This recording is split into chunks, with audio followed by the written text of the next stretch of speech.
네, 뭐 9월 위기설뿐만 아니라 지금 전체적인 제반 여건 상황이 그렇게 우호적인 건 아닙니다. 유가도 뭐 간밤에는 WTI 기준으로 조금 내려가긴 했지만 여전히 높은 수준이고요. 환율 같은 경우에도 1,300원을 넘어선 달러 환율이 움직임이 크게 뭐 오늘 살짝은 좀 안정세로 되찾고는 있지만 내려가고 있지 않고요. 뭐 금리는 뭐 여전히 계속해서 고금리 상태가 유지가 되고 있습니다. 9월 시장에 이렇게 좀 안 좋은 삼중고가 겪어지고 있는 이 상황에 대해서 좀 확인해 보겠습니다. 유가, 금리, 환율 현재 상황 좀 분석을 해볼까요? 테이블고수. 일단은 유가 같은 경우에는 뭐 꾸준히 말씀드리지만 지금 백주선이라고 부르는 85달러를 돌파하면서 조금 90달러가 열렸다라는 공포가 있지만 그래서 이번 주의 움직임을 놓고 보시면은 WTI 기준으로 그렇게 오르는 모습은 보이지 않고요. 네. 그리고 어제 같은 경우에도 약간 유럽의 경기 침체 이슈가 나오면서 유가가 안정되는 모습을 보였습니다. 그러니까 이 부분 같은 경우에는 하나의 고비는 넘겼다. 말 그대로 백주선에서 튀어오르는 게 아니고 그 언저리에서 놀고 있다라고 좀 보실 수 있을 것 같고요. 그리고는 우리가 환율 같은 경우에 말씀을 드리면은 지금 위안화 같은 경우에는 7.3을 돌파를 했습니다. 그리고는 뭐 엔화 같은 경우에도 BOJ의 개입이 약간은 뭐 시그널이 나오고 있지만 그래서 작년 11월 고점 수준 말 그대로 150엔 달러 수준까지 이걸 돌파하느냐 그러면은 오늘 아침으로 보시면은 147엔 정도였습니다. 그럼 여기에서 계속 BOJ가 구두 개입을 하고 있다라는 점. 그렇기 때문에 지금 우리나라 양쪽에 있는 일본과 중국을 놓고 보셨을 때 그래서 한국의 환율은 이라고 놓고 보시면은 여전히 우리나라는 1,300원대 초반대를 보이고 있습니다. 말 그대로 작년처럼 1,400원까지 밀려 올라가는 그런 공포의 시장은 아니다. 그리고는 한국 같은 경우에는 HBM 반도체라고 하는 이런 특수성 때문에 조금 더 외인들이 선택을 하고 있다, 선호하고 있다. 라는 점에서는 한국은 그렇게 걱정할 게 아니다. 다만 동아시아에 전반적으로 좀 드리워져 있는 외환시장 충격에 대해서 우리나라도 좀 동반적으로 쓸려가고 있다라고 보실 수 있을 것 같고요. 마지막으로 금리 같은 경우에는 올해 하반기까지 계속해서 재무부 혹은 이번 9월에 미국의 회사에서 채권을 많이 발행할 것이다. 말 그대로 메가머니라고 부를 수 있는 큰 돈이 채권 시장으로 빨려 들어갈 것이다라고 하면서 채권 시장이 안정되기를 기다리고 있는 상황이다 보니 말 그대로 세 가지 모두 다 시간이 해결해줄 문제고요. 이 상황에서 제일 먼저 해결해야 되는 것은 결국에는 채권 시장이 안정이 될 것이다. 그러면서 달러가 조금은 떨어지고 그러면서 외환시장이 안정이 되면은 그때는 주식시장도 조금 숨통이 트일 것이다. 이렇게 정리할 수 있을 것 같습니다. 지금 이제 유가와 금리와 환율 수준이 굉장히 높게 형성된 건 주식시장에는 너무나 안 좋은 여건들입니다. 그 안 좋은 여건에서 우리 시장이 꾸역꾸역 지고 어떻게 보면은 이게 잘 버티고 있는 걸지도 모른다라는 생각이 드는데 특히나 이제 금리 같은 경우는 요새 시중금리 보면은 은행에서 4% 예금을 팔고 있다고 하죠. 이런 상황 속에서는 뭐 주식 리스크 있게 하는 것보다는 예금 넣는 게 더 좋으니까 요즘 보니까 증시 대기 자금도 굉장히 많다라고 하고요.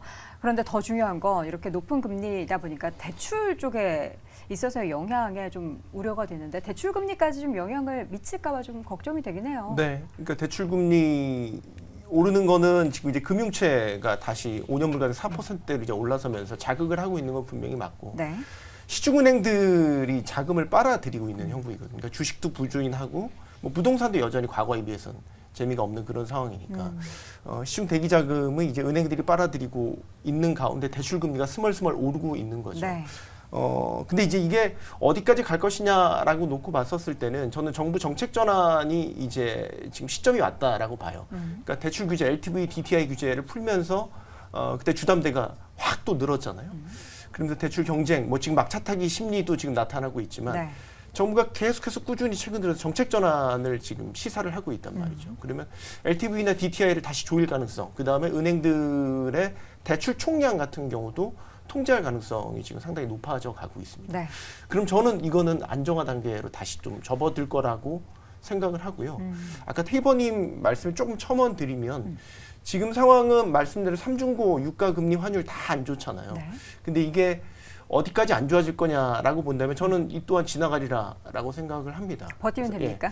버티면 될 거라고 지금까지는 지금 상황은 그렇다라고 보고 네. 대표적으로 유가 같은 경우도 뭐 지금 연말에 WTI 배럴당 100달러 얘기 막 전망 나오고 있지만 너무 비관적으로 보는 거라고 보고요. 저는 미국이 움직일 수 있다라고 봐요. 네. 이게 비축유 얘기를 하게 되는데 또 정치 얘기를 하게 되는데요. 내년 대선 앞두고 어쨌든 지금 바이든 행정부는 경제 성과를 두드러지게 드러내야 되는 시점이거든요. 그렇죠. 유가가 또 폭등을 해서 내수 경제가 힘들어지고 하는 걸 바라지 않을 거란 말이죠. 그럼 작년에 유가가 올랐을 때 비축유를 풀기 시작했었잖아요. 근데 지금은 그렇진 않아요. 다시 쌓는 과정인데 적정 수준 이상으로 유가가 오를 거다. $90 기준으로 볼게요. $90 넘어서 계속 오를 방향이다. 그러면 아마 미국이 움직이기 시작합니다. 비추기를 가지고. 그렇기 때문에 지금 상황은 너무 최악의 시나리오를 그릴 필요는 없는 상황이다. 네, 이렇게 말씀드리고 싶습니다. 수급 부분에 있어서 환율의 영향을 좀 지금 받고 있는 것 같으세요?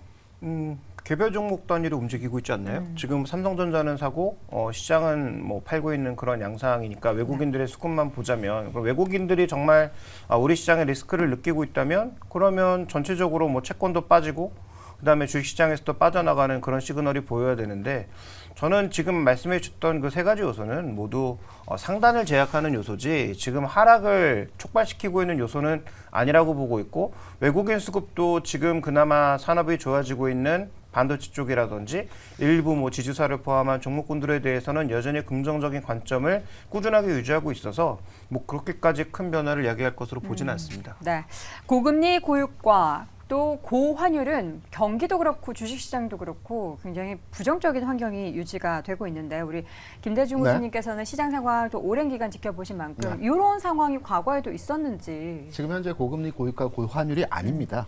아니에요? 네, 굉장히 안정적인 흐름에서의 진행이고요. 이게 안정적이에요? 네, 왜냐하면 유가를 잘 들여다보게 되면 연초부터 지금까지 78불에서 83불 내에서 움직이다가 네. 86불대로 올라섰습니다. 유가는 경기에 선행하는 지표입니다. 유가가 상승하면서 경기도 상승으로 진행이 되는 거거든요. 경기가 좋아질 거라서 선행 긍정적으로 지표입니다. 봐도 된다. 유가는 70불에서 100불 사이에서 움직일 때는 가장 안정적입니다. 네. 그리고 유가는 저평가되어 있다고 판단되고 있고요. 환율 문제를 들여다보게 되면 지금 국내 환율이 최근 내 1216원 저점 찍고 1340원 찍은 이후에 네. 오늘 조정받으면서 일부 기관들이 들어오고 있습니다. 지난해 고점이 1444원이죠. 네. 그래서 지금 현재 그 달러 인덱스 대비 환율의 국내 상황은 그렇게 높은 수준에서의 평가 기준이 아니라고 판단이 되고 있고요. 국내 금리는 10년물이 3.9, 3년물이 기준이 되는 3.8입니다. 여기서 중요한 거는 뭐냐면 우리나라 상황에서 환율 금리 유가는 크게 시장을 변동 줄 수 있는 영향의 요소는 아닙니다. 다만 일본과 중국을 판단했을 때 위안화와 엔화의 움직임이 굉장히 중요합니다. 네. 위안화는 7.35 위안의 그 지난 최고점 수준에서 계속 왔다 갔다 하고 있죠. 어제 오늘 사이에서 다소 안정됐습니다. 미국의 금리가 4.35가 최근 내에서의 데드라인이거든요. 네.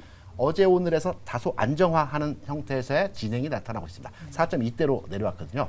일본은 통화 완화 정책, 우에다 총재가 통화 완화 정책을 펼치면서 토픽스 지수가 사상 최고치입니다. 왜냐하면 돈을 풀어서 돈을 유입시키는 과정에서 엔캐리 트레이딩이 지금 성행하고 있지 않습니까? 이런 과정에서 일본의 해외 자금을 유치해서 시장을 일으키고 있거든요. 경제를 살리고 있거든요. 이런 부분의 긍정적인 요인들이 해외 자산이 일본과 국내 시장에 들어오고 있는 과정입니다. 네.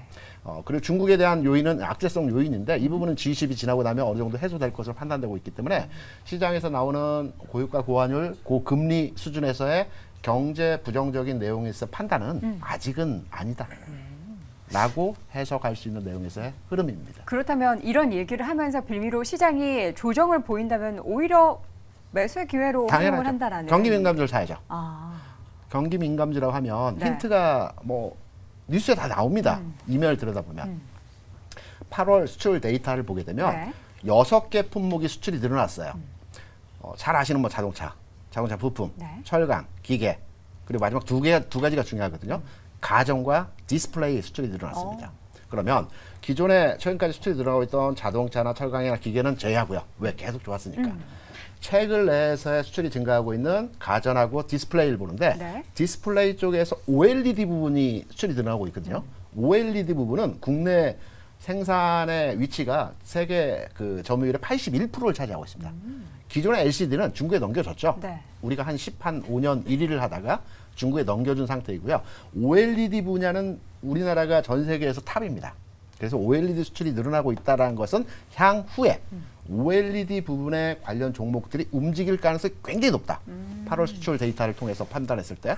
그래서 경기 민감주를 통해서 현 시장에 대응을 해야 되고요. 관련 종목들로 해서 포트를 구성해야 되는 지점에서의 진행입니다. 대표적인 종목 OLED. 소재주에서는 덕산 네오룩스 같은 종목들이 현재 우리가 관심을 가져볼 만한 구간이죠. 덕산 네오룩스요. 그래서 덕산 네오룩스 같은 근데 경우도 오늘 8%나 빠지네요. 빠지는 흐름은 최근 내 일부 구간에서 주가가 올라왔습니다. 슈팅이 좀 했어요. 슈팅했고 조정받는 형태에서의 모습인데 현재 가격, 수준, 흐름 그리고 앞으로 전망치를 판단해 볼 때 네. 이러한 그 OLED 관련 종목들 그리고 소재주들 이 흐름에 대해서 집중해야 될 때 네. 이런 흐름으로 시장을 판단할 때라고 보고 있습니다. 갑자기 또 이제 얘기를 하다 보니까 OLED 쪽까지 왔는데 OLED 관련한 코멘트 우리 조묘 교수님도 잠깐 부탁드릴게요. 네, 저도 일단 뭐 장기적으로는 긍정적으로 보고 있는데 새 네. 시장이 열리는 게 핵심 포인트죠. 자동차 관련된 디스플레이에 OLED가 적극적으로 지금 들어가고 있다라는 것이고 이번 IAA 모터쇼에서도 실제로 삼성이 그 디스플레이를 통해서 지금 여러 자동차 회사들과 OLED를 진입시키는 것으로 얘기가 되고 있고요. 네. 그다음에 우리나라의 오랜 과제라고 할 수 있는 삼성전자와 LG전자의 OLED 협력도 조금씩은 가시화되는 그런 추이로 봤을 때 우리끼리 경쟁하는 시대는 조금 이제 지나가는 것이 아닌가 생각해 본다면 OLED 쪽에 일단 뭔가 의미 있는 흐름을 한번 생각해 보실 필요가 있겠고요. 이거 네. 약간 뜬금없지만 어저께 HB 테크놀로지라고 OLED 장비주 하나에 외국인들이 600만 주의 대규모 매수가 들어오면서 상한가에 들어갔습니다. 물론 무슨 오늘은 일이죠? 조정 나타나고 있는데 그러네요. 뭐 관련된 공시나 내용은 다시 한번 살펴봐야 되겠지만 이 종목이 최근에 실적이 계속 단계별로 좋아지고 있는 종목이거든요. 그러니까 이런 쪽의 움직임은 뭐 이 종목이 좋아서 이 종목을 괜찮게 보십시오가 아니고 이런 흐름이 왜 나타나고 있는지를 한번 계속 추적 관찰해 볼 필요는 있을 것 같습니다. 네. 추적 관찰하다가 살 타이밍은 알려주시겠죠? 저희 오늘 젠탑5를 통해서. 알겠습니다. 고유가, 고환율, 또 고금리 상황 속에서 오히려 이러한 부분들은 전반적으로 이 또한 지나가리라가 대세인데 언제 지나갈지는 뭐 명확하게 찍어드릴 수는 없습니다. 그러나 우리가 그 조정을 이용해서 그동안 못 샀던 종목들에 대한 매수, 포트 확대에 대해서는 여러분들이 꼼꼼하게 고민해 보시기 바랍니다.